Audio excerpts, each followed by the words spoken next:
Assalamualaikum warahmatullahi wabarakatuh. Saya Muhammad Haris Haikal bin Muhammad Haisham yang bernombor metrik C20A1115. Saya dari kumpulan 5. Okey, hari ini kami akan membentangkan persepsi negatif masyarakat terhadap kerjaya seni. Okey, punca masalah atau isu ini berlaku kerana penghayatan seni itu sendiri jika tidak ditelusuri dengan mendalam bakal mengakibatkan pelbagai jenis faktor yang negatif.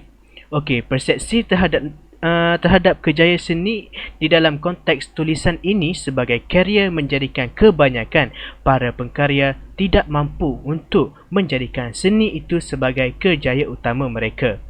Jadi, punca utama bagi masalah ini ialah seni satu bidang kerjaya yang tak dihargai oleh masyarakat itu sendiri. Okey, sekian dari saya. Saya Nur Fatimah binti Muhammad Musa bernombor metrik C20A1242 akan menyatakan punca kedua persepsi masyarakat yang melibatkan seni sebagai bidang yang tiada peluang kerjaya, iaitu mentaliti masyarakat yang masih mundur. Segelintir masyarakat menganggap seni satu perkara remeh kerana mereka tidak terdedah kepada seni secara terus. Selain itu, mereka juga memandang seni sebagai satu kerjaya yang tidak mempunyai masa hadapan dan tidak menjadi pendapatan yang lumayan. Hal ini adalah disebabkan pada pemikiran mereka, seni itu adalah lukisan semata-mata, sedangkan seni itu luas seperti seni muzik, seni tarian, seni lakonan, seni lukis dan sebagainya. Oleh itu, masyarakat sepatutnya jelas dan memperbetulkan ke mentaliti mereka bahawa seni itu wujud untuk manusia mencapai kesenangan. Menurut Sidi Ghazalbah, kesenangan ialah suka, mesra, merasa nikmat dan gembira. Mereka seharusnya berfikiran kerjaya seni sebaliknya berperanan dalam membentuk masyarakat dan yang turut meningkatkan kebudayaan.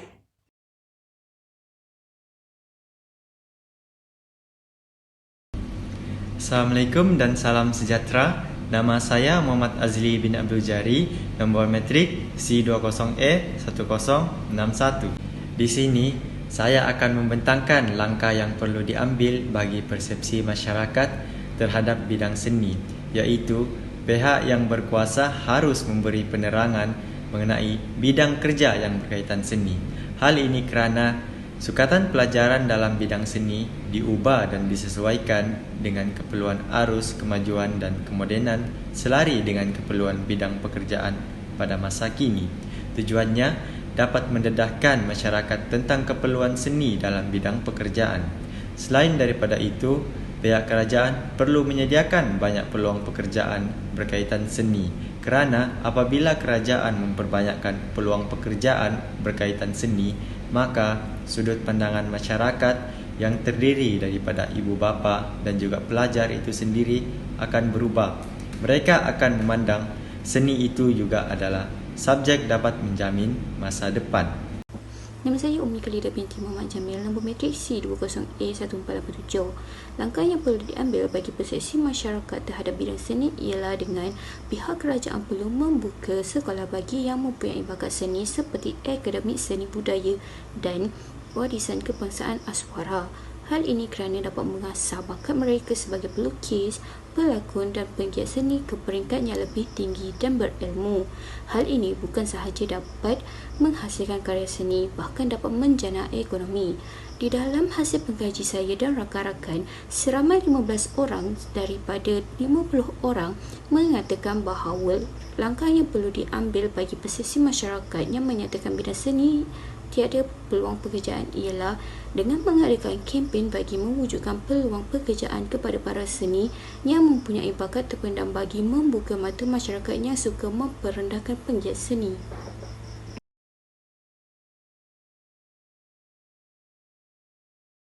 Assalamualaikum warahmatullahi wabarakatuh. Nama saya Abdul Akil Wahiduddin bin Abdul Latif, nombor metrik C20A0893.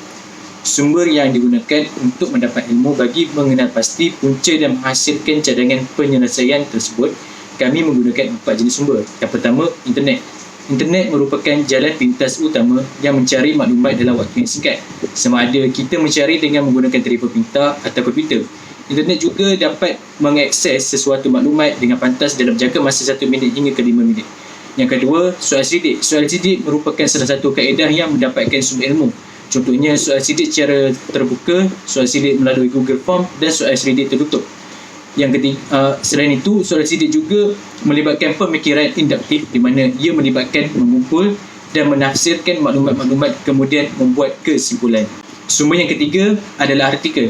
Artikel merupakan sumber yang banyak kandungan dan menyajikan sesuatu yang berguna, menarik dan memberi inspirasi. Artikel juga merupakan salah satu platform yang amat digemari oleh pembaca kerana mempunyai maklumat ringkas dan padat. Sumber yang terakhir adalah akhbar online. Akhbar online merupakan salah satu tempat untuk mendapat maklumat-maklumat terkini sama ada dalam dan luar negara. Akhbar online amat mudah diakses dan dapat dibaca di mana sahaja. Sering dapat perhatian pembaca berbanding melalui media cetak. Contoh akhbar online yang terdapat dalam pelbagai platform seperti thestar.com, malaysiakini.com dan lain-lain.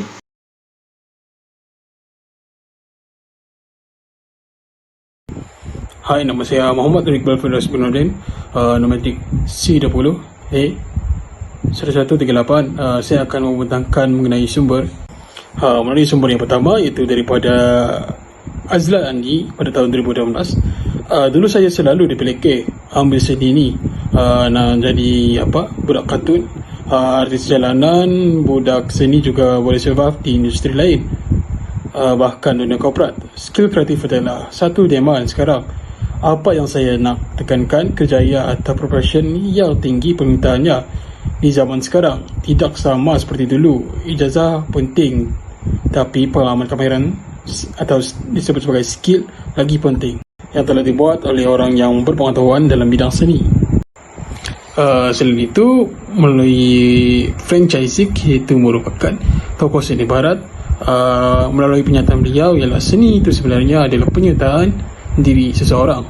Maksud beliau adalah setiap individu yang dilahirkan mempunyai potensi seni dalam diri masing-masing tanpa mereka sedari. Menurutnya lagi, faktor persekitaran individu itu sendiri akan membentuk perkembangan seni dalam diri seseorang individu. Melalui kata kedua tokoh tersebut, apa yang saya dapat simpulkan adalah setiap bidang mempunyai kebolehan mereka masing-masing, kerana kita sebagai manusia tidak perlu lama mengatakan bidang yang kau ceburi itu adalah bidang yang tidak masa depan. Perkara yang tersebut adalah salah, kerana setiap bidang masing-masingnya mempunyai peranan dan juga kebolehan tersendiri. Itu saja daripada saya. Terima kasih. Assalamualaikum warahmatullahi wabarakatuh. Nama saya Siti Wardani binti Azli, nomatik C201462.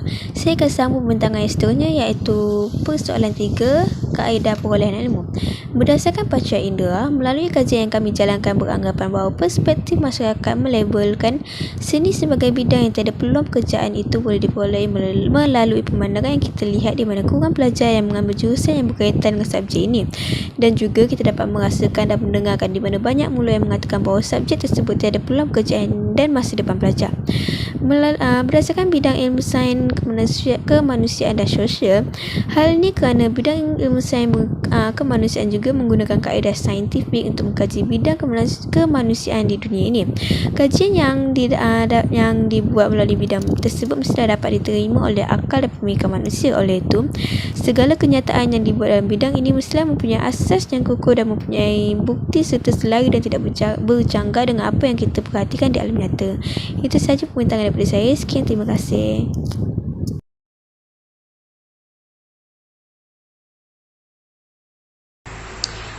Saya Wan Nur Azli binti Wan Muhammad Aziz, nombor matrik C20A1494. Okey, saya akan membentangkan tentang soalan 4, iaitu apakah justifikasi dan rasional mengapa sumber dan kaedah tersebut digunakan. Kami menggunakan 4 sumber, iaitu internet, soal selidik, artikel dan juga akhbar online. Sumber pertama kami ialah internet. Mengapa kami menggunakan internet sebagai kaedah kami untuk menjalankan kajian ini? Kerana terdapat bahan bacaan percuma, sekaligus menjimatkan kos dan juga memudahkan pelajar untuk mencari maklumat dan tempat rujukan. Dan seterusnya ialah sumber cariannya yang luas. Seterusnya ialah soal selidik. Soal selidik ini untuk membolehkan kami mengumpul maklumat daripada khalayak yang besar dan juga khalayak ramai, dan juga boleh meliputi semua aspek topik. Seterusnya ialah artikel. Artikel mudah didapatkan merupakan bukti dalam penulisan dan mudah untuk difahami. Artikel juga lebih ringkas dan tepat. Seterusnya ialah akhbar online. Kami menggunakan akhbar online sebagai bahan rujukan kerana merupakan penulisan berita yang sahih dan boleh dijadikan bukti yang kukuh, dan juga banyak maklumat berkaitan dengan isu semasa yang lama dan yang terkini. Seterusnya ialah akhbar online, sumber yang jelas seperti nama pengarang, tarikh dan tempat kejadian yang boleh kami dapatkan. Okey, kesimpulan untuk pembentangan ini ialah ramai yang berpandangan bahawa kerjaya dalam sektor ini merupakan sebagai kerjaya yang ketinggalan berbanding dengan sektor lain. Pelajar perlu diberikan pendedahan sejak dari peringkat awal persekolahan lagi, dan ianya perlu dilakukan secara berterusan. Ini bukan sahaja memberikan pengetahuan, malah memupuk persepsi positif dan minat di kalangan pelajar-pelajar tersebut terhadap bidang kesenian. Oleh itu, dapat disimpulkan di sini bahawa semua pihak yang telah dikenal pasti dalam kajian ini memainkan peranan yang penting terhadap pemilihan kerjaya para pelajar. Justru itu, pihak kerajaan dan swasta wajar mengambil langkah proaktif untuk memastikan tenaga kerja yang menyertai sektor kesenian di negara ini mempunyai minat dan kualiti serta kepekaran untuk menyumbang kepada pembangunan seni yang mampan. Sekian daripada saya. Sekian, terima kasih.